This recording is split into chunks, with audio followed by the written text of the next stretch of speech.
Buenas noches, profesor. Buenas noches, compañeros. El tema que voy a exponer ahora es la sociedad inglesa del siglo XVIII, lucha de clases sin clases, de Edward Thompson. Bueno, Edward Thompson, como saben, es muy conocido sobre todo por su libro La formación de la clase obrera en Inglaterra, ¿no? Bueno, el autor señala desde el inicio que para poder entender una sociedad dada, no podemos entenderla si es que no entendemos um, el, su totalidad, ¿no? Y las partes, ¿no? La función que tienen cada una de las partes y la relación que tienen también con la totalidad. Entonces señala que lo que él no se propone es una argumentación, ¿no? Sino que la verdad o la fortuna de esta descripción que se realiza de una sociedad solo puede descubrirse mediante la prueba de la práctica histórica. Entonces, siempre el autor va a rechazar la idea de que existe, de que debe primar la teoría sobre los hechos, ¿no? Entonces, va a dividir en una serie de partes, unas 6 partes, este capítulo. Y bueno, los principales son los primeros. La primera parte señala el autor que los términos como feudal, capitalista o burgués son en exceso imprecisos, ¿no? Pero también señala que posteriormente se han utilizado también términos como preindustrial, tradicional, paternalismo, modernización, que si bien dan a entender una mayor cientificidad, ¿no? Por lo mismo que no tiene una connotación conflictiva, el autor señala que estos términos siguen igualmente siendo muy ambiguos, muy amplios para poder determinar, ¿no? Para poder ser utilizados en un estudio histórico y preciso, ¿no? El término paternalismo patriarcal es usado como sinónimos en muchos casos. Son utilizados por Max Weber, Peter Laslett, el historiador, Marx, ¿no? Karl Marx, y tienden a considerar las actitudes patriarcales como característico del sistema gremial de la Edad Media, ¿no? Y sobre todo en esta relación que había entre los maestros de los talleres con los oficiales, ¿no? El autor señala entonces que estos factores, ¿no? Esta suerte de paternalismo parecería inhibir, ¿no? Excepto casos aislados, esa confrontación de clase, hasta que la industrialización la trajo a remolque consigo. Antes de esto no existía una clase obrera, señala el autor, con conciencia de clase, ni conflicto de clase alguno de este tipo. Como agente histórico, la clase obrera no existía, y puesto que así es, la tarea tremendamente difícil de intentar describir cuál era la verdadera conciencia social de los pobres, de los trabajadores y su forma de expresión sería tediosa e innecesaria, ¿no? Estás hablando del siglo XVIII, ¿no? Entonces, pero señala que es innecesaria, porque, como vamos a ver más adelante, el concepto de clase es utilizado por el autor porque señala que se utiliza a falta de otra categoría, ¿no? Si observamos las descripciones de dos caballeros terratenientes del siglo XVIII que se mencionan en el texto, ¿no? Cita dos párrafos. El primero describe a la aristocracia o a la gran gentry inglesa, nobleza de tipo medio y bajo, ¿no? Siempre menciona la gentry, que va a estar referido justamente a esta nobleza de tipo medio y bajo. Y la segunda, a los dueños de esclavos del Brasil, ¿no? Colonial. Después de citar estas dos descripciones de los caballeros terratenientes, el autor después nos señala, ¿no? Que uno en realidad representa a la aristocracia inglesa y la otra el de Brasil, pero ambas parecen similares. Entonces va a señalar eh, que estos términos, ¿no? De paternalismo va a enfatizar que son muy amplios y no ayudan al estudio de una caracterización correcta de este periodo, ¿no? Pueden encontrarse además otras formas de describir la sociedad, ¿no? Además de las que se ha señalado, ¿no? Sobre los aristócratas, Por ejemplo, la vida de una parroquia puede igualmente girar en torno al mercado semanal, las festividades y ferias de verano e invierno, la fiesta anual de la aldea, tanto como alrededor de lo que ocurría en la casa grande. Entonces, aquí el autor quiere enfatizar que se puede hacer una historia desde una visión de abajo, ¿no? Y no de arriba, como era en el primer caso. Las descripciones de orden social en el primer sentido, vistas desde arriba, son mucho más corrientes que los intentos de reconstruir una visión desde abajo por parte de los historiadores, ¿no? Entonces, el término paternalismo, si bien ha sido criticado por el autor, ¿no? No puede ser desechado por completa inutilidad, señala. Tiene tanto o tan poco valor como otros términos descriptivos generalizados, ¿no? Como autoritario, democrático, igualitario, que por sí mismos y sin sustanciales añadiduras no pueden caracterizar un sistema de relaciones sociales. Entonces lo pone a ese nivel, ¿no? Y para poder caracterizar una determinada sociedad se debe precisar en todo caso.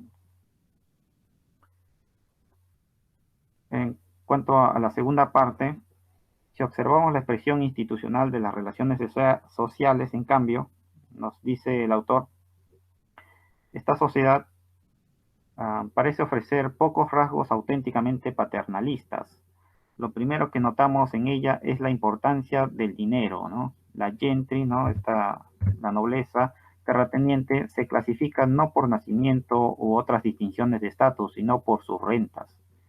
Fue esta una fase depredadora del capitalismo agrario y comercial, y el Estado mismo era uno de los primeros objetivos de presa. Claro, básicamente está caracterizando a la sociedad de este siglo XVIII, en donde comienza a darse ya una importancia cada vez mayor al Estado, ¿no? Y a partir de la Revolución de 1688, básicamente, ¿no? El Estado no era un órgano efectivo de una clase determinada, como un parásito a lomos de la misma clase, la gente, que había triunfado en 1688. Y básicamente los grupos que fueron relegados, los Tory, en este caso son quienes van a tener esta caracterización del Estado, ¿no? Como un aparato en donde parasitan muchos, muchos grupos, ¿no? Básicamente el grupo contrario, los white, y este va a ser ese sentimiento, ¿no? Que van a tener con respecto al propio Estado. Entonces, eh, señala el autor que los atenuantes de este uso abusivo, ¿no? De la corrupción en el Estado pudo haber terminado en anarquía si no fuera por por cuatro factores principales, en el que no incluye el surgimiento de la clase media, ¿no? Industrial o profesional, porque ellos señalan que fueron, digamos, no estuvieron en contra, ¿no? Sino incluso a favor de estos actos de corrupción. El primero de estos factores que evitaron esta anarquía, ¿no? Señala fue la tradición Tory, ¿no? Que enfrentó a los White, este grupo que salió perdiendo, ¿no?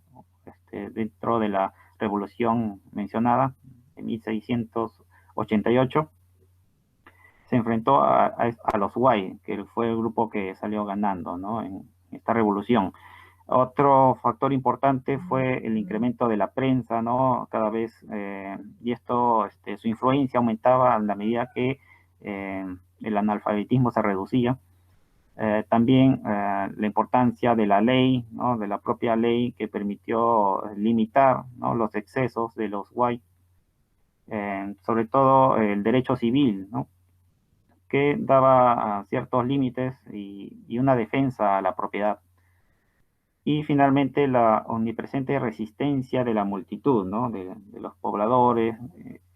El autor, en este caso, no se atreve a mencionar que sea una clase obrera, ¿no? Sino que prefiere denominarlos la plebe incluso, ¿no?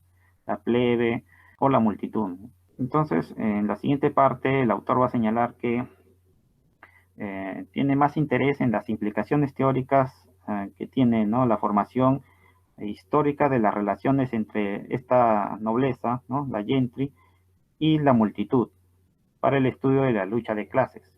La conciencia de la plebe no solo era distinta a la de la clase obrera, ¿no? Se diferencia bastante, señala el autor, de la plebe de la clase obrera. No solo en su conciencia, sino también en sus formas características de revuelta.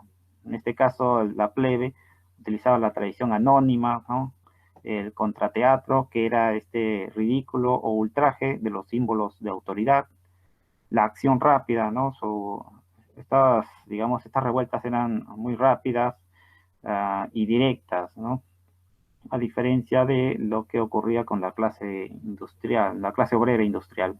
Entonces, el autor sostiene que debemos considerar a la multitud como era, ¿no?, sui generis, con sus propios objetivos, operando dentro de una compleja y delicada polaridad de fuerzas en su propio contexto. El precio que la aristocracia y la gentry pagaron a cambio de una monarquía limitada, ¿no?, y un Estado débil era forzosamente dar licencia a la multitud. Esto es el contexto central estructural de la reciprocidad de las relaciones entre gobernantes y gobernados, ¿no? Entonces había que dar mayor poder a la multitud para poder limitar esta monarquía, ¿no?, y también al Estado. Entonces había una especie de relación en donde ambas partes se beneficiaban. Respecto a la cuarta parte, a ver, el autor, retomando el concepto de clase que postuló en su famosa obra La formación de la clase obrera en Inglaterra, señala que la clase es definida por los hombres al vivir su propia historia. Al final es la única definición, ¿no? El autor siempre va a estar en contra de que exista una sola idea de clase en la que pueda ser repetida en todas las sociedades, ¿no? Y va a señalar que la clase debe ser caracterizada de acuerdo a la sociedad en donde se está desarrollando, ¿no?, a través de su desenvolvimiento también histórico. A más de 15 años de esta definición, el autor señala que se debe reformular y matizar. Entonces va a señalar una serie de puntos donde va a precisar, ¿no?, lo que debe entenderse por clase. Clase, señala, es una categoría histórica, es decir, está derivada de la observación del proceso social a lo largo del tiempo. Sabemos que hay clases porque las gentes se han comportado repetidamente de modo clasista, ¿no?, o sea, a través del tiempo. En segundo lugar, señala que no admitimos que la clase se encuentre solo en nuestras cabezas, aunque gran parte de lo que se argumenta sobre las clases solo existe de hecho en nuestro pensamiento. Aquí es un punto, digamos, de quiebre en cuanto a este concepto de clases por parte del autor, ¿no?, dentro de la tradición marxista, ya que en ese momento el autor criticaba también el concepto de clases de los grupos marxistas de ese momento, debido a su reduccionismo en cuanto a lo económico, ¿no? Pero tampoco en esta frase, el autor tampoco quiere dar a entender que el concepto de clase es pura subjetividad, ¿no? Entonces, como también otros grupos han querido entender, ¿no? O como un discurso, por ejemplo, ¿no? O que la clase es puro discurso. Entonces, aquí el autor va a señalar, va a precisar, ¿no?, que también la clase puede ser, ¿no?, un concepto que se puede encontrar materialmente, ¿no? El siguiente punto, el tercero, partiendo, ¿no?, de esta idea falsa esta clase, de una clase como un concepto, como un razonamiento, dice, surge la noción alternativa de clase como una categoría estática o bien sociológica o heurística, ¿no? Y es ese concepto de clases que ha criticado tanto de Althusser, ¿no?, sobre todo en su otra obra que se denomina La miseria de la teoría, me parece que se llama así. El cuarto punto señala el autor que el uso marxista apropiado y mayoritario de clase es el de categoría histórica. Incluso cita un pasaje de la obra de Marx, de la ideología alemana, ¿no? Para poder defender esta postura, ¿no? El uso marxista de clase era justamente de categoría histórica. La clase como categoría histórica, señala, ¿no? De acuerdo con el uso de los historiadores, es posible encontrar dos sentidos distintos. El primero es como contenido histórico real correspondiente empíricamente observable, es decir, un concepto de clase que solo es aplicado al momento en que describimos un determinado periodo, básicamente a partir de la Revolución Industrial. El segundo, ¿no? Como categoría heurística o analítica para organizar la evidencia histórica con una correspondencia mucho menos directa, ¿no? Y este último punto lo utiliza para poder caracterizar la sociedad del siglo XVIII, ¿no? La sociedad preindustrial. Usamos el término clase en etapas anteriores por no disponer de otra categoría alternativa. Sí, justamente el autor va a señalar que no es necesario, digamos, que se intente crear alguna categoría, ¿no? Para poder describir este siglo XVIII, sino que va a utilizar el término clase en este segundo sentido, ¿no? Para poder, digamos, estudiar a esta sociedad, pero también considerando que la clase no es una definición única para todas las sociedades, ¿no? El sexto punto señala que las clases en su uso heurístico, ¿no? En este segundo uso, es inseparable de la noción de lucha de clases. Las clases no existen como entidades separadas que miran en derredor, ¿no? Sino que las gentes que se encuentran en una sociedad estructuradas en modos determinados experimentan explotación o la necesidad de mantener el poder sobre los explotados, ¿no? Identifican puntos de interés antagónicos, comienzan a luchar por estas condiciones y en el proceso de lucha se descubren como clase. Entonces, aquí lo que el autor señala es que aparte de que es un concepto inseparable, clases y lucha de clases, señala que la lucha de clases es incluso anterior, ¿no? Y gracias a esta lucha de clases se puede determinar el propio concepto de clases, ¿no? O la categoría de clases en este caso. Las clases acaecen al vivir los hombres y las mujeres sus relaciones de producción y al experimentar sus situaciones determinantes dentro del conjunto de relaciones sociales, con una cultura y una expectativa heredadas, y, eh, y modela estas experiencias en formas culturales. La quinta parte, existe una paradoja en este periodo, ¿no? Señala el autor, nos encontramos con una cultura tradicional y rebelde. Bueno, acá el autor, al caracterizar a lo que él denomina la plebe, también va a señalar que no todo lo que realiza la plebe es puramente tradicional, sino que en muchos casos esta propia cultura se revela, ¿no? La cultura conservadora de la plebe se resiste muchas veces en nombre de la costumbre a aquellas innovaciones y racionalizaciones económicas que gobernantes o patronos deseaban imponer. Entonces, aquí trata también de dar un nuevo enfoque, ¿no? De visualizar la historia de esta sociedad a partir de un punto de vista desde abajo, como señala el autor, ¿no? A diferencia de los diferentes estudios que se realizan casi siempre desde una visión desde arriba. Entonces, aquí digamos que hay un punto de quiebre, además de romper con esta tradición ortodoxa marxista del economicismo puro, ¿no? De entender todo a partir de la economía. Aunque también el autor no va a ir por el lado opuesto, ¿no? Hacia un idealismo, como a veces se le pretende entender. Y bueno, la última parte, la sexta parte, ya solamente resume lo que ha mencionado en estas, casi como artículos, ¿no? Son artículos en realidad que los junta.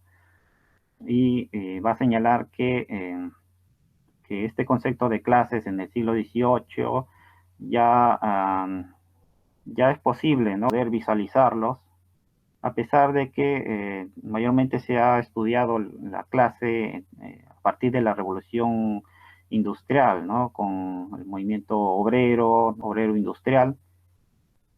Y bueno, aquí vendría a ser el aporte del autor, ¿no? De romper con este marxismo tradicional que en algunos textos también menciona que es un marxismo estalinista, ¿no? Así peyorativamente lo señalan. Eh, pero dentro de la propia tradición marxista, ¿no? Incluso cita a Marx para poder innovar en su estudio. Este sería un resumen de la lectura. Muchas gracias. Ok, gracias, Max.